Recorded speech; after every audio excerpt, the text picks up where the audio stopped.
Welcome to The Actual Story, the official podcast of the National Agricultural Communicators of Tomorrow.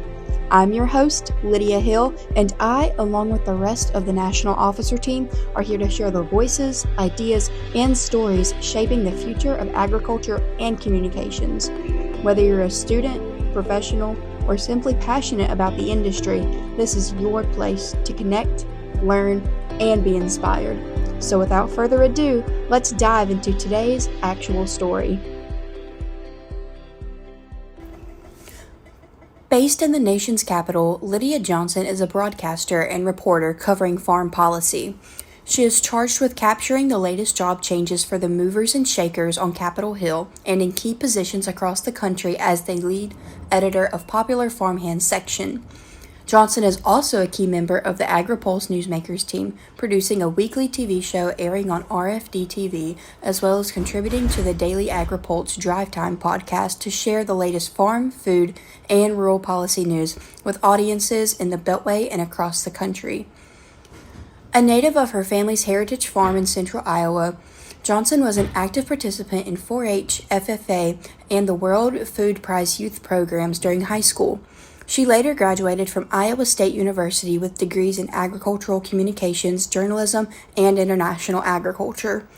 She first joined Agri-Pulse as an intern with the spring of 2023 and returned to the team full-time in June 2024.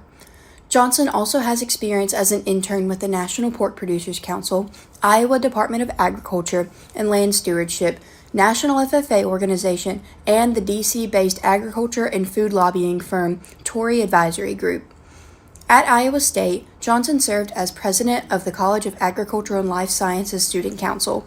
She was also a member of Agricultural Communicators of Tomorrow and the Sigma Alpha sorority, as well as an annual attendee at the Agriculture Future of America Leaders Conference. Johnson has taken part in university study abroad programs to Ghana, Japan, and Thailand.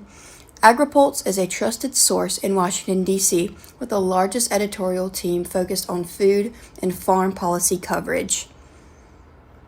All right. Well, thanks, Lydia, for joining me today. Go ahead and give us a little bit of background about where you come from and the position you're in now.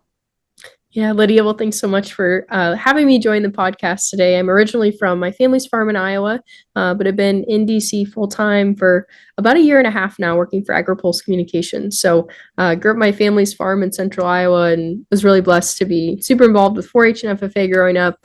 Spent a lot of time on the farm with my two younger sisters, my family, and then went to school at Iowa State University, studied ag communications and journalism and international agriculture. And so just got a great education there and has been just such a joy to transition from that college to professional life. And now I live and work in Washington, D.C., so get to cover the endless string of things happening in policy and politics right now. And has been just such a fun ride the last year and a half. Yes, I can only imagine how chaotic your life may be and how much you get to learn on Capitol Hill. So when did you know that agriculture communications was going to be your major? What drew you to the communication side of ag? Yeah, that's a great question. So in high school, I went to Von for our high school in Iowa, and we didn't have an FFA program. So I actually went to Southeast Polk FFA, which was about a 20-minute drive from my high school, and was able to participate in their program there. And part of being an FFA member is we ran the Animal Learning Center at the Iowa State Fair. So we were responsible for a building that housed all kinds of animals that all gave birth or hatched during the fair. So everything from hatching chicks to cattle calving, sows, sheep and goats. There were turkeys there. We had everything. And so it was really fun to be there during the fair, and help take care of the animals, but also really be the information point with all of the public that came in. And so it was a real eye-opener to me as a pretty traditional farm kid to get to be in that situation, even in the state of Iowa, where, you think agriculture fuels the economy in so many ways in the state. And we were still teaching so many people about, just all kinds of misconceptions. So it was such a fun experience and really showed me the need for ag communications and, really was able to turn that into a major at Iowa State, studying ag communications there. Yeah, that's really cool. That's almost my story. I was really active in FFA too. And ag communication doesn't exist in North Carolina yet. NC State's working on it now, but when I was looking at schools and stuff, I didn't know it existed. I thought I was going to go into ag business, and I quickly realized that is all math. And came down to ABAC, and they have AgCom, and like I love the whole concept of it. And I waited tables in high school too, and I just thought it was crazy what the average consumer doesn't know about the food they're eating. So I got to have a really cool conversations at work, just waiting tables, and I think that's when I realized that I really enjoyed like telling agriculture's real story. Yeah, no, that's a great point. And I think it's sometimes in those situations where you're not expecting to talk about it, you're not expecting to talk about your background and these other pieces of your life almost that you really make such a big difference because it's genuine. You're really meeting people right where they are.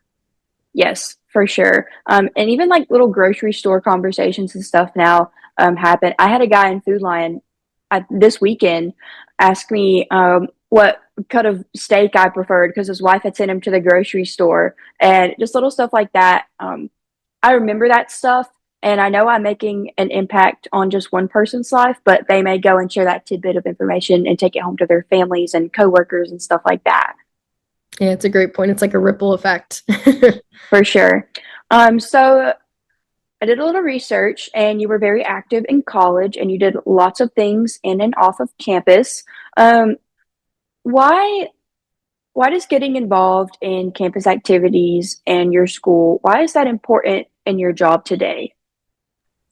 Yeah, I think multi-pronged. I could go so many directions with this, but I was really fortunate to go to Iowa State, and we have such a strong culture of student organizations on campus and really the push to do things off campus as well. And so I'm going to say push like opportunities available, but also really the culture within the students there of, wanting to pursue internships and, different kinds of professional development. So that was just a great place for me personally to be. But participating in all of those student organizations really blazed a path of one experience and networking, both on and off campus. And so now I kind of look at everything I did in college and then now my job and my experiences in my work now. And it's just crazy the network that was there then and is now.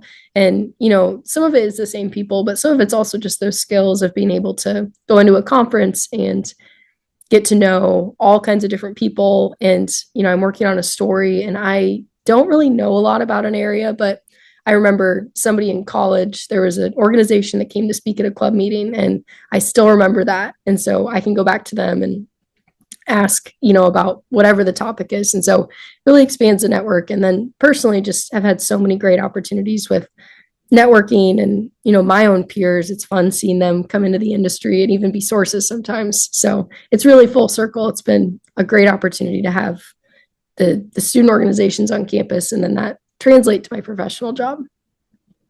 Yes, for sure. And a lot of people don't realize like how full circle the ag industry is because, once you get like in there and a few people, like they'll connect you to this person who knows this person and like you really just get to know everybody. Do you still do you do any work like with the people you graduated with or some of your peers from school? Like do you keep in touch with them like through your professional career?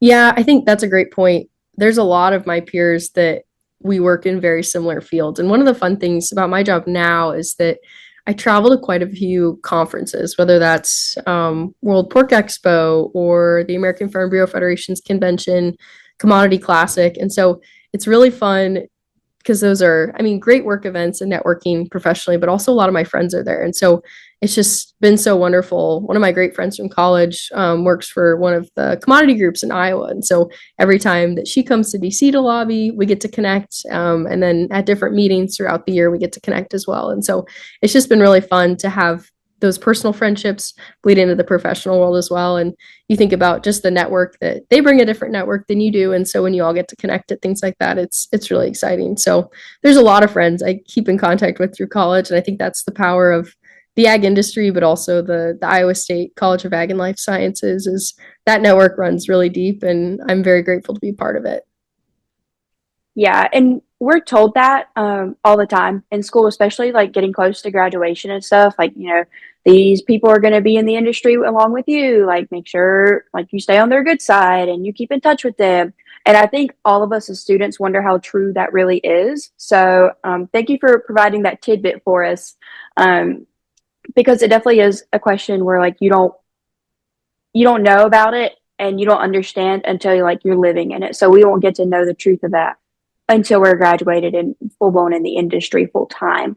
You also had a good amount of internships. So would you walk me through those and kind of like the pros and what you learned in each of them and how you use your skills that you learned in your internships and your job now? Yeah, I guess one thing I'll add on to your last point, Lydia, is Okay.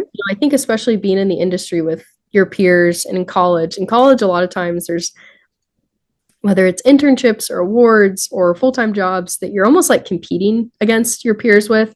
And that can be really tough because a lot of times there's like one internship for one company and multiple people want it. And so that's really hard. But the interesting thing about, getting to the full-time job is that, like, yes, there are still some situations where there are awards or things like that. But for the most part, if you can step away from the competitiveness of it and the comparison of it and just really embrace being happy for your peers and seeing them succeed in their field and just excel in whatever they're working on, whether that's a small business or, they're trying to climb the corporate ladder or, in DC, working up through policy offices or in journalism. If you can just take a step back and be really happy for them and excited for them and a resource to whatever they need in their career, I think that's kind of been one of the coolest things post grad is taking a step back and, seeing that there is certain situations where it's competitive, but for the most part, everybody kind of gets into their field. It's not always just your College of Ag at school. So I think kind of having the perspective to step back has been probably one of my favorite things post grad, and just to see all of my friends and peers and cheer them on and in whatever their next chapter is. Yes. And I've learned, I'm in my I'll be starting my fourth semester this spring, and being supportive gets you much further. And like, especially agriculture and having to network all the time, being supportive of your peers and other people gets you much, much further than, acting like everything is a competition. Because I have a very competitive nature. And that can only get me so far if I don't have support from everybody else around me. So I've definitely learned that here in my last few years. Circle back to internships. Yeah, I can walk through some of those internships. I guess the first, if I start all the way from the beginning, was my very first internship. I worked for a farm broadcaster in Iowa, Bob Quinn, who is the host of The Big Show, if anybody's familiar with that one. But he was just a wonderful mentor for me and really took me to the roots of broadcasting, of reporting, of working in farm country, working with farmers, and it was just such a fun job. It really got me hooked on working in ag. My first interview, actually, ironic enough, was we had these, they're called Good Farm Neighbor Awards. And so there'd be certain families that would be honored, and they do a broadcast from their farm and talk about, how they built it, their family member that are involved, and how they diversified all these different, aspects of their business, and just recognize them for being great community members and farmer leaders. And we were at one of those awards, and the Iowa Secretary of Agriculture comes to almost all of those. And so I was maybe a few weeks on the job, and we were there, and Bob Quinn, my boss, was like, okay, we're going to have you do your first real interview today. And I was like, oh no, who am I supposed to interview? And it ended up actually being Mike Nag, the Iowa Secretary of Agriculture. And so Bob said, okay, I need you to go talk to Mike and bring me back a 3 to 5 minute interview that we're going to run on the show. Or I think they played it that evening. Anyway, I did. And that was like my first interview. And it was just crazy to think from there to now, being in DC and covering all these issues. But everybody starts somewhere and everybody wants to help. And so it's just been really cool looking back at that. And Bob's still one of my great mentors I actually went on to work for Mike Nag. I was a communications intern at the Iowa Department of Agriculture, and just love that. Got to see kind of how, Department of Agriculture worked, how the government worked, to have a role in there and just really enjoyed that experience. Went on to later intern at the National Pork Producers Council. And so got to see communications within a trade organization. And trying to think what else. I just was blessed in college to have all kinds of opportunities. And my junior year came to Washington, D.C. and interned for Agri-Pulse, so which later turned into a full-time job, but spent one semester out here and just fell in love with the work, the reporting, and just all the need to cover agriculture policy in DC. There aren't a lot of people doing it, and especially not a lot of people doing it that have a background in agriculture. And so that sounds weird to say that I feel like I'm almost like in the minority to have grown up on a farm and get to cover these issues, but it's really important. And so really felt the responsibility of that as an intern, and am grateful to now work for the company full time. But also, while I was in DC, I interned there with Agri-Pulse in the spring, and then in the summer worked for a lobbying firm, Tory Advisory Group, and so got to see the lobbying side of that. I never interned on the Hill, but those are kind of the three for people interested in DC. Most people wouldn't probably be interested in the media, probably more of our communications listeners, but people that think they want to come work in DC, your options are kind of the Hill, the admin, and then like lobbying. And there's lots of other options, but those are kind of the big buckets. And so tried the lobbying out and actually really enjoyed it, but kind of felt that the journalism was where I wanted to be to start my career and what I really enjoy now. And so it's been just kind of a crazy full circle, and happy to answer any specific questions on those, Lydia. But lots of experiences I've been really grateful to have that really allowed me to, once I took my full-time job, really hit the ground running on our team. Yeah, you have done a lot in your college career. And I think having all those different experiences, not only having those like different sets of mentors and learning how different people operate in like our communications world, I think that's really interesting as well. I'm starting to like get a few like smaller internships under my belt, and just seeing how people like their process of work is on one side of the country is different than it is over here in Georgia. Um, I really enjoy seeing that. Um, what I'm really interested in is like, I'm assuming a day at your job like isn't the same 5 days a week. So what, I guess since I can't ask you what a day in your job is like, um, I guess the right thing would be like, what would a week at work look like? Yeah, that's a great way to frame that question. Covering politics or really news in general, if you're covering breaking news, is just chaotic. The best, this is kind of how I like explain it to my family, is I saw this in a comparison that journalism, working in journalism, is like every time that you get an assignment, the second that it's assigned, it's late, because that's how fast we want to get things out to our readers and to our viewers. And it's like a great responsibility of like, okay, this announcement comes and we have to digest it, process it, use our sources to figure out what it means so we can tell our readers so they can make decisions, whether that's, farmer leaders, agribusiness leaders, just people, all of our readers. And so it's really high stress, quick turnaround, understanding the broader impact of things. And so I guess to get down to what a normal week looks like, kind of beyond that breaking news, one of my responsibilities is I host our weekly TV show. And so you think like, okay, it's just like weekly, like it's probably not that, close on breaking news, but we really track everything all week. And then it's kind of like a buildup of all the news of the week. And then we have a show that comes out every Friday. And so that's kind of a bulk of what I work on, is that show each week, and then also help cover Capitol Hill.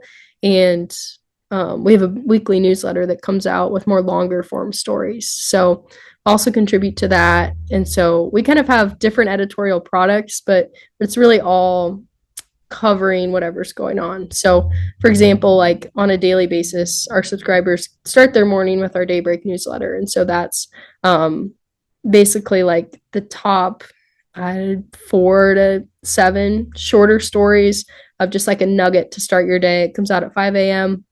What you need to know to start your day.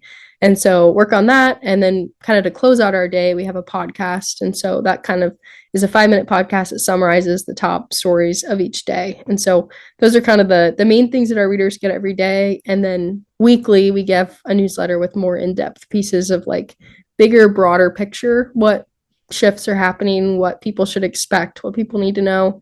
And then we have the TV show that comes out each week. We have an open mic interview that comes out every Sunday, kind of on, it's like 20 to 30 minutes with an agribusiness executive or a CEO, kind of looking at the state of play on everything. And that all kind of falls in, and then breaking news on top of that. So it's kind of a structure of some deep dive things and then some breaking news, and just whatever comes up, we're kind of working to analyze and then send out to our readers as quick and as detailed as we can. So it's a lot of different every day. I could probably tell you a lot of stories, but it's really fun work. I really enjoy it.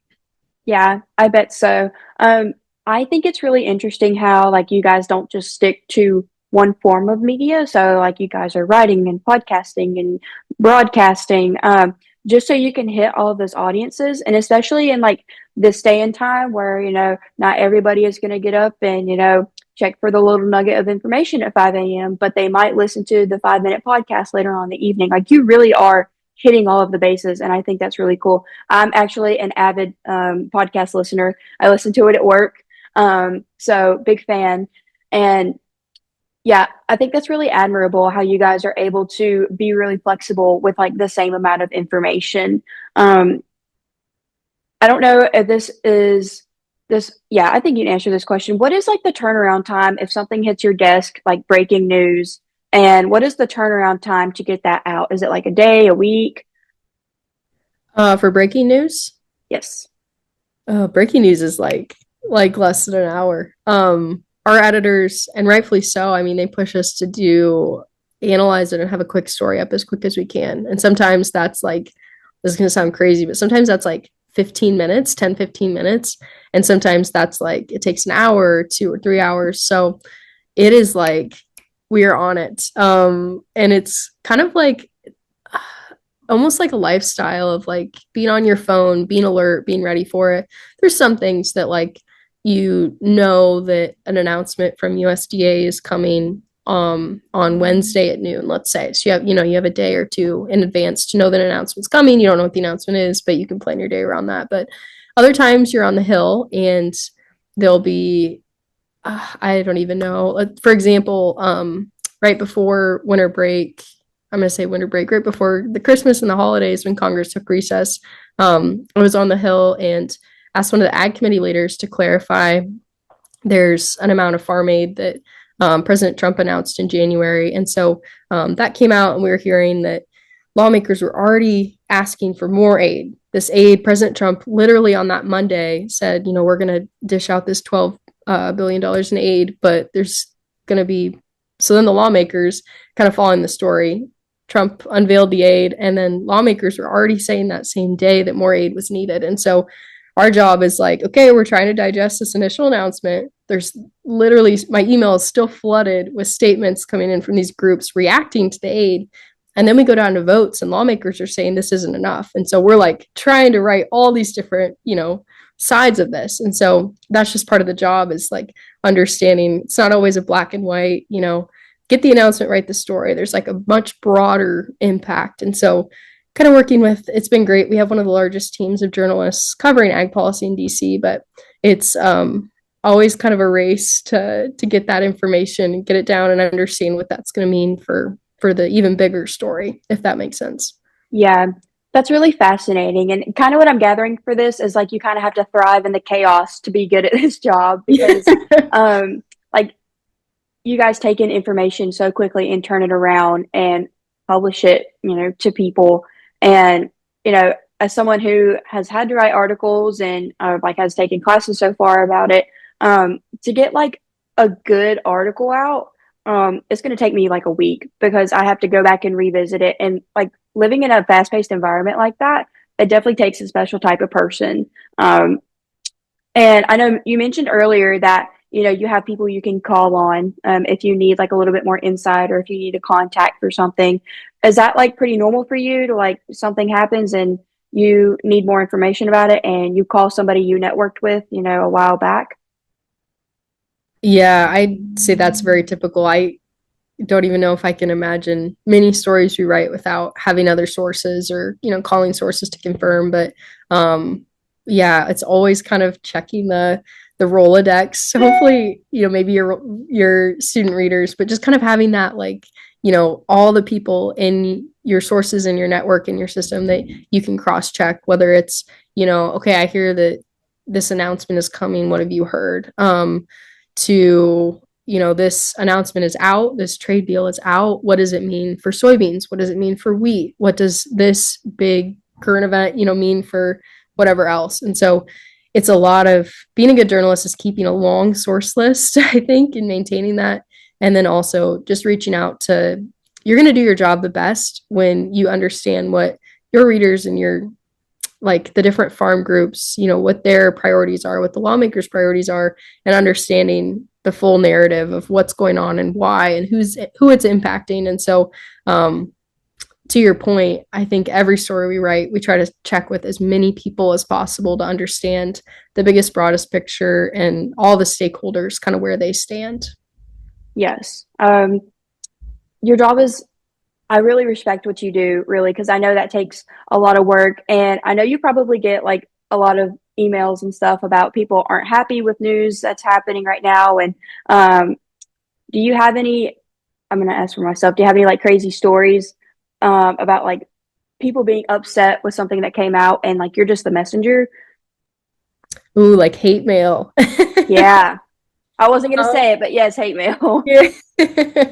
That's a good question. I would say luckily we have a great editor in chief and founder that, a lot of that gets sent to them. But there are stories that come out that are correct, but people aren't going to like them because they frame, a person or a company in a bad light. Or, people get removed from their jobs for um, whatever the case may be. And we take the facts and we write about it. And because it's news, it's not gossip. For example, when I started, there was a CEO of an organization that was arrested. And so we wrote about that because it happened. It was fact. We found it in the news. And so I think it's one of those things that that's what comes with it. But when you're reporting the facts and the truth and your facts are all credible, you have all the right information. That's just part of the job. We're not really in the business to please everyone. We're in the business to tell the facts. And that's the our company's built on balanced, reported, trusting insights. So really focusing on that and just doing the best work that we can to share the truth and share all those facts with our readers. Okay, yeah. And I feel like in the ag industry, people are very opinionated, but like also respect the truth. So I know that's definitely on y'all's side too. Um, I guess I kind of want to back up. How was it like moving from Iowa to DC and like your first full-time job out of college? How was that transition? That is a great question. It is, I grew up in a small town in Iowa, so there are not a lot of similarities between there and here, but it's been really fun. I really enjoy it here. And I think, like with any place, once you build community, then you enjoy it a whole lot more. And so I've been fortunate. The ag community here is really, really close knit. And so that's been really fun to be part of. And we kind of joke sometimes, like a lot of the younger people, it's like, okay, it's like a city full of people joke that DC is like a city full of class presidents. Like in the ag community, it's like a city full of like FFA officers and like state officers and not exclusively, obviously, but it's just kind of funny the network that a lot of people had coming in. You still connect with people that you met from FFA or AFA or 4-H or showing livestock, and there's all these like funny overlaps of things. And so within that, I think it's been really fun to meet friends, especially in the ag circles, who had a similar background growing up that I did. But also just being in a city this big, there's so much to do, and there's a lot of young people. And so just a great culture of being able to dive in and experience it all and see so many new things. And it's been really fun. I really enjoy it here. Yeah. And I'm sure like it definitely helped having the internship there beforehand and kind of having an idea of what your work would be like. I'm sure that definitely made the transition easier. Oh yeah, for sure. And kind of to understand a little bit of how the company worked, but then also kind of just like the rigor of the news cycle and all those other things. And then also just being here as an intern, I really knew when I moved full time what neighborhood I wanted to be in. That's one of the harder parts about DC, but probably a lot of big cities when people move is what part of town you want to be in. That really shapes a lot of your routine and different things as well. So I had all worked out. I ended up in the neighborhood I wanted to be in, and just a lot of the basically doing the internship really set me up for success coming back out full time. Yeah, that's really awesome. Do you see yourself staying in DC for a while or do you want to eventually want to move back? For right now, I love it. So hopefully stay for a while longer. It's fun in the job I have right now. It's, based in DC. We cover a lot of things in town, but also get to go to a lot of meetings outside of DC. So we'll be headed to American Farm Bureau Federation's meeting in January, and then just an array throughout the year. It seems like it's every couple weeks we jump on a plane and get to do something. So it's been a really fun balance of both being in DC, but then also there's fun events like Minnesota Farm Fest where we get to like talk to a lot of farmers, Commodity Classic, Farm Progress Show. So, being in DC and then also getting to talk to our different readers, the different farm groups, and a lot of the farmers that read our content to really understand the issues and what's important to them to better inform our reporting as well. Yeah, I was going to ask you like roughly how many conferences you go to a year. That's a good question. I should probably have a tally. I have like a hook in my room and it's like all the lanyards from all the different events, and Mhm. there is a lot. But some of those are events in DC and a lot of them we travel, but it's it's a lot, but it's kind of fun. I mean, those conferences and events are where a lot of people convene and meet. So it's a great opportunity for us to build out our source network and very easy content to report on. So it's very fun. But a lot, I would say probably multiple each month. Yeah, I think that's pretty cool. I know when like in college people are kind of asking you what job you want and like what you're looking for when you graduate and some people just want to travel all the time and some people just want to stay like and go back to their hometown. Um for me, I want to be able to travel but not every week. So like maybe once a month to a conference or something. But I also don't want a job where I'm stuck behind a desk like 40 hours a week because I really enjoy like getting out and interacting with people. Um, and did you know before like you started this job that you would be kind of moving around a bit to different conferences? Yeah, I think just kind of watching the people that had worked here before me, I knew I'd get to, go to a lot of the events. And also the company really does a great job of being in DC, but also really getting our editorial staff to a lot of those meetings. That's one of their big priorities, which has been really cool to work on and really see the benefits of that. But I think one of the things, kind of as you talk about, like as a student, senior full time job, I think one of the important things is just knowing that your version of your dream job or your ideal job really can shift a lot and you can let that happen. I mean, I can't even remember what I wanted my dream job to be like as a freshman in college, but really as your skills and your experiences evolve, you really shift what I'm going to say your dream of ideal is and how you want to view your work. And it's fun, like right now, being in a city full of young people who work all the time. Like it's so exhilarating. It's so fun. But just kind of as you're here and you're in your job, you kind of figure out what skills you're good at, but what you also like to do. And that kind of might shift as you look to the future. So I would just say, there's not really one dream perfect path that everybody will have. And it might be a perfect path for some time and then it might not be anymore. So just really embracing your skills and what you're good at now. And it's kind of what I've tried to do, like in my role, figure out what I enjoy, what I need to do as part of my role, but then also, what skills I have to contribute to the team to improve what we do. So it's kind of a constant analysis and understanding where I'm at, what I need to do, and then what else I want to do on top of that, if that makes sense. Yeah, I think that's a great piece of advice to end this on. Thank you so much for joining us today, Lydia. You really did provide like a lot of good insight on what it's like working in a fast-paced environment and trying to get out like good news to producers all across the country. I'm assuming it's okay for me to put like contact and information stuff in the bio of this episode. So if people have questions, they can reach out. Yeah, go for it. Okay, perfect. Well, thank you once again. It was great chatting with you. Awesome. Well, thanks so much, Lydia. Thanks for tuning in to The Actual Story. Be sure to subscribe and share so you never miss an episode. Until next time, keep telling agriculture's actual story.